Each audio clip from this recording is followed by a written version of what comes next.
Hello everybody, it's Mario here. Welcome back to my channel. Today we're doing another designer collection Midnight Masquerade series review. And this time it's Yzma.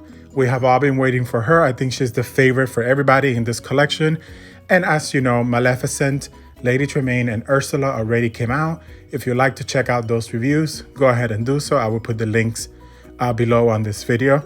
And now it's Yzma, and next we have Evil Queen and Hades, and then the collection for the villains Midnight Masquerade will be done. This Yzma, I actually got this one online, and surprisingly enough, I got her on Tuesday, and she arrived today, well, yesterday for you now that you're watching Friday. So it only took a couple of days. That has never happened to me. Everything takes so long to get to me, so that was pretty cool. It was a pleasant surprise. I think that's it when it comes to the intro for this video. She looks fabulous. In case I got some comments of people that didn't know who she was. If you don't, she is from Emperor's New Groove. It's an amazing, hilarious movie, and she is such an amazing villain. It's actually the first time ever that they make a doll of her, by the way. So that's pretty exciting. She's very unique. So let's just get on with this review. First up, we are taking a look at the box, and it's the same as the rest. It's all black with the colorful sketch of the character right in the front. So it's Yzma, of course. And here we have her mask, the sketch of her mask. And then it says Designer Collection, Midnight Masquerade Series, Limited Edition, 1 out of 4,500. So it's a good amount of her considering she's not, you know, like a super popular character compared to like Maleficent and stuff like that. On the back of the box, again, it says Midnight Masquerade, and we have the sketch of her right here, of course, by Stephen Thompson. And the price is not on here, but the retail price is $129. There's the description. You can go ahead and pause and read that if you like. Now, my box did come a little bit damaged, as you can see right here. It was actually all dented in, and I had to dent it out, like push it out. Thank God that I'm planning on deboxing these, otherwise I would have been really upset. But you know, because I'm deboxing, I'm not gonna like go bother, you know, Disney employees and stuff. Like, they're working through COVID, it's okay. But yeah, I was so upset, but then I remembered I'm opening it, who cares, it's fine. So it's all good, and we're taking her out, and you're gonna see how amazing she is. Here's my certificate. I have number, I can't see it, 665 out of 4,500. So it's a pretty good number. Before I take her out, I always like to show you the way that she's positioned in the box for those that are not planning to take her out. So you can see she is lifted up like the rest, just not as much because she's taller with a headpiece, right?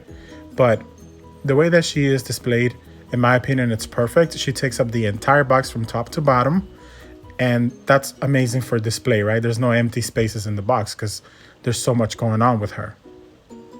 She looks amazing. I don't know if you can hear it, by the way, but it's raining a lot here in Florida today. So that's the noise. Here she is out of the box, and she just looks amazing. What a unique doll. She's really like a figurine or something, right? It's like a creation almost. But yeah, she looks awesome. First thing we're taking a look at is the mask, and as you can see, because it's heavy, it just weights her hand down, right? It makes it rotate and it goes down. That's what sucks when you debox this type of dolls, that when they're holding something, it's just gonna fall over. Now the mask itself is actually her face with the cat over it, because she turns into a cat in the movie. I put it right there on the side so you can kind of see it better, because with the gold, it's a little difficult. But yeah, it's all plastic, painted gold. It has 3 rhinestones, as you can see. They're pink, one in the middle and one on each side. And yeah, it's really cool. Now, what I was saying about the mask being heavy, the best thing to do is to pose them with both hands, right? Like one hand holding the mask and the other one holding the other side, so that it can balance it. Otherwise, it's just gonna be too heavy. So as you can see, it's on her face. However, you don't see her eyes. It's pretty dark, but you know, her eyes are there. It's really cool. She didn't even try to disguise herself for the masquerade ball. She's like, I'm looking like me, and that's it. Now we have her face. When it comes to her face, they capture her so well. Again, this is the first time we see a doll made for her, and it's perfect. The only difference really is the lips maybe are a little bit bigger. There's slight differences, I would say. The nose is a little bit pointier, maybe. I don't know, but I mean, what else do you expect, right? They definitely capture her. Her makeup is so dramatic. It's all purple and pink. Her eyelashes are the longest I've ever seen on a 12-inch doll. I like the silver too. The eyebrows, she does have a little bit of flush as well. And look at the cheekbones. I mean, they did a really, really good job with her. Very, very unique. I love when Disney does something completely different, not just the typical stuff, right? This is super cool, and hopefully we get more random characters like this. She's wearing earrings as well, and these are actually metal. It's not plastic. That one I have to like fix it a little bit, but the other one is fine. Just kind of like rotate it a bit. Yep. But I love that. I love that it's not just all plastic, because we've been seeing a lot of plastic in this collection, and you all know how much I like actual, metal being used. So we definitely got that this time around, and she looks great. Next up, we are taking a look at her humongous headpiece, and I promise you, it's a little heavy, but it's not as heavy as it looks, okay? Because it's like soft plastic. So her head is not constantly tilting over, although it does happen, but it's not as bad as it's been for like other items in the past. Now, the actual black piece that you see, it seems to be like it's glued to her head. There's no hair here anywhere. I'm not 100% sure, and I'm not willing to mess with it too much. But yeah, it does seem like a separate piece glued on there. And it's all, like I said, soft plastic. It's painted very nicely right there. It has like translucent, I think, a color to it, right? Like a translucent color to it, kind of shiny. See, the front part, the gold part there is hard plastic, and everything else is rubber. So this piece with the purple feathers and the gold is separate, and it's literally holding onto her head by those rubber bands that you see around her ears. So I'm not messing with that at all. I do like the little two pink rhinestones in the front. You can kind of position it a little bit because it does go off to the side.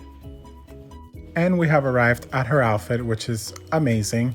This is a very different version from what you're used to seeing her in the movie. They definitely took a lot of liberties here because her outfit is kind of, it does have a bluish purple tone to it, but at the end of the day, it looks pretty black.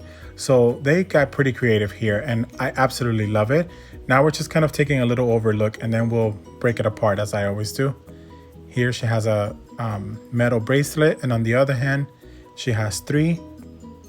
Again, there's metal themes going on throughout this. She has a chain right there on her neck as well. Not a chain, it's like the straps of the dress, right?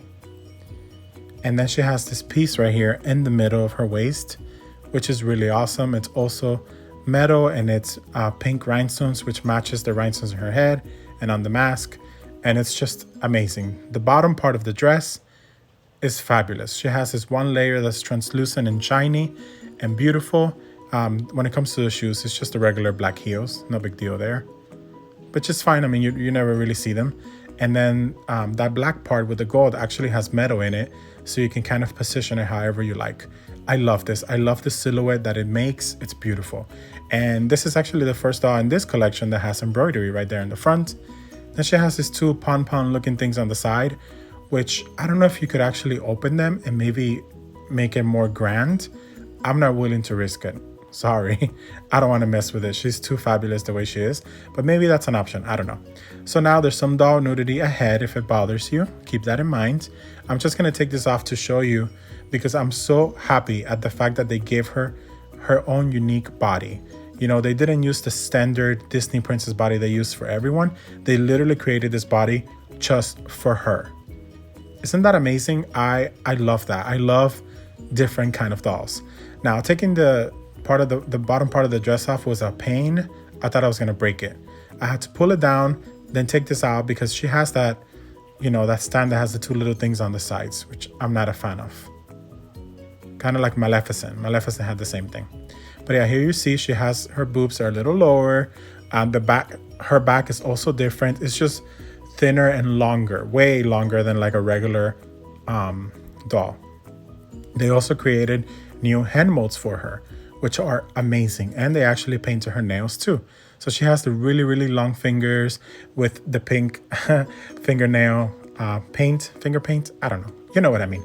It's awesome. I'm very happy that she has her own unique body parts created for her. So yeah, the reason why I'm not taking the top completely off is because that little chain, I don't want to mess with it. As you can see, there's no way for me to like get rid of it. I love the sleeves also. Now, as you can see, there's the stand and here's the bottom part of the dress. I love the embroidery. I love the silhouette. Like I said, it's just awesome. It's an awesome dress. I had said that Ursula was my favorite. I don't know anymore. But yeah, I love it. Here you can see that she also has this leather choker, which you can't really get off unless you take her head off, which I don't even know if you could do that, and I'm not going to, but that's why I can't remove these two pieces, you know, because if I can put them back, I'm not going to do it because I want to keep her as she is. So we'll put her outfit back on. I love the sleeves. I really do. It's such a pretty, like clear almost fabric. It's amazing. All right, folks, well, that is all for today. Thank you so much for watching. I do apologize if you heard the rain too much, but there's nothing I could do about it as it's really the only time I have to record. So I apologize for that, but it does fit the review a little bit, right? So let me know what you think in the comments of this beautiful doll. I think she's perfection and just perfectly captured. Let me know what you think. Thank you so much for watching, and I will see you all on my next video. Bye-bye.